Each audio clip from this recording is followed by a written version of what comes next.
যে ঠোঁট না নাড়িয়ে মনে মনে জিকির করা যাবে কি না ভাই রিফাত? মনে মনে জিকির হলে সেই জিকিরটা নিঃসন্দেহে জিকির, শব্দের অর্থ উল্লেখ, স্মরণ।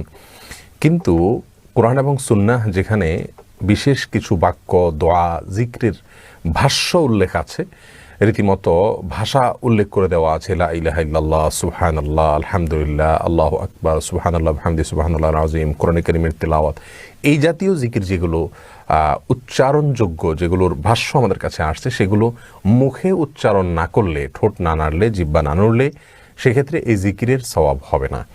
কারণ এই জিকির এর ভাষ্য উল্লেখ করা হয়েছে, এটা মনে মনে কল্পনা করার জিনিস নয়, এটা উচ্চারণ করার জিনিস, অতএব উচ্চারণ করতে হবে।